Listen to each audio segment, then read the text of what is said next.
ये गीत जो हमने आकाशवाणी लखनऊ में गाया है, जो रेडियो पे आता है, बोली जब तजो श्याम ने मधुबन को दुख उपजो बाद नाम सबको, हरे नाजुक प्रेम प्रीति जाए जोड़ी सुविधा सौंपी हमारी से उन माधव मदन मुरारी से।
उद्धव वहां से प्रस्थान करते हैं, आ गए मुरलीधर के पास। वृंदावन का वृतांत कहानी सब कुछ उन्होंने बताया। वृंदावन की दशा सुन के कृष्ण के भी आंखों में आंसू आ गए। कृष्ण राधा की याद में, राधा कृष्ण की याद में व्याकुल हैं।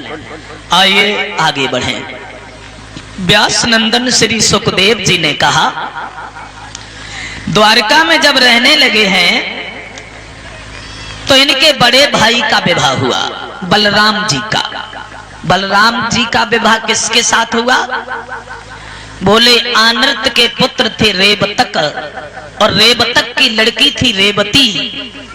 और रेवती का जब स्वयंवर रचाया गया तो स्वयंवर को देखने के लिए बलराम भी गए। स्वयंवर किसे कहते हैं?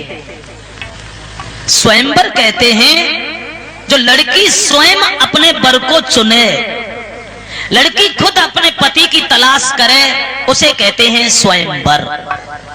पहले के राजाओं का कुछ नियम था, इधर उधर से राजकुमारों को बुला लेते थे, लड़की को दिखाया जाता था, और लड़की को जो लड़का पसंद आया उसी के गर्दन में जयमाला डाल दी, उसी से शादी कर दी गई, बस हो गया स्वयंवर।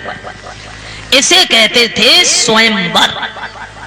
और गंधर्व विवाह किसे कहते हैं कि उसने उसके साथ गंधर्व विवाह किया? गंधर्व विवाह उसे कहते हैं जिसे आज के जमाने में कहते हैं लव मैरिज, प्यार में शादी। जिसे आज के युग में कहते हैं लव मैरिज, उसे पहले कहते थे गंधर्व विवाह।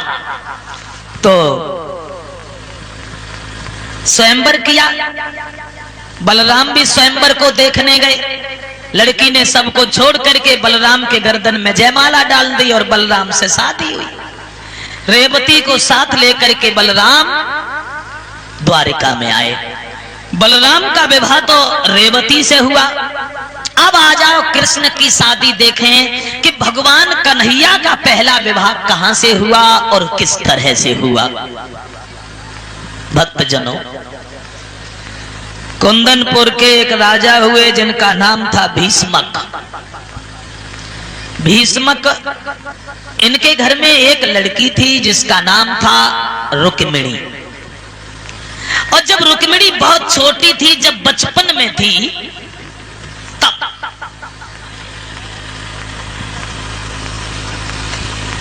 रुक्मिणी के दरवाजे से एक महात्मा जी कुछ गुनगुनाते हुए, कुछ गाते हुए निकल गए कि ब्रजभूमि में हुआ है अवतार कन्हैया का, और सौभाग्य है उन्हें हो दीदार कन्हैया का। ब्रजभूमि में हुआ है जो रुक्मिणी ने सुना कि ब्रजभूमि में भगवान का अवतार हो गया है, तो सोचने लगी रुक्मिणी मन में, ये जीवन दिन व्यर्थ हो रहे हैं।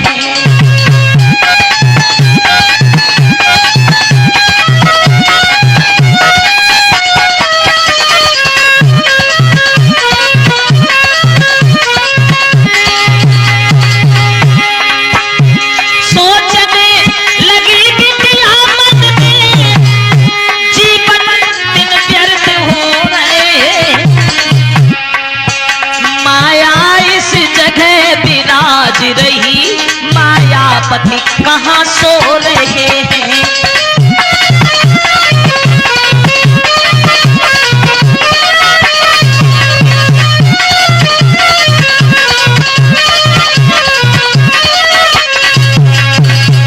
मन में विचार किया रुक्मिणी ने, दीन बंधु आप कहाँ हैं?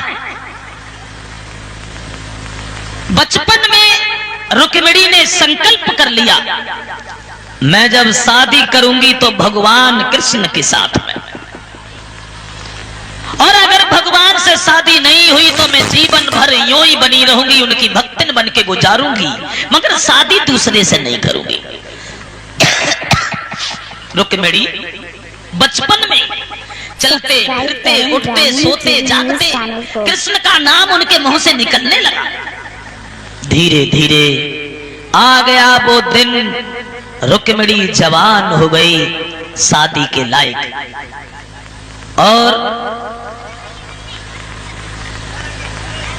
एक दिन रुक्मिणी की मां ने अपनी बेटी को देखा कि हमारी बेटी तो अब जवान है, विवाह के लायक है, अरे क्यों नहीं आज नहीं अपने पति को बुलाऊं।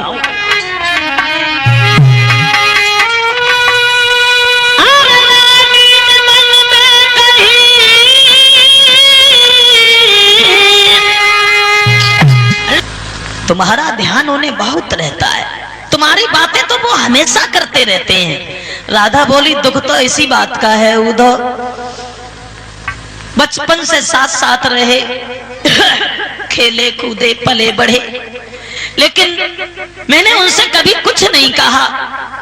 जाते समय सिर्फ इतना जब सवाल किया था कि तुम कब आओगे, तो उन्होंने कहा मैं परसों आएंगे। इस बात के अलावा भगवान से मैंने कछु न कही, मैंने कछु न कही, कऊ बात न कही, जुदाई की पीड़ा फिर काहे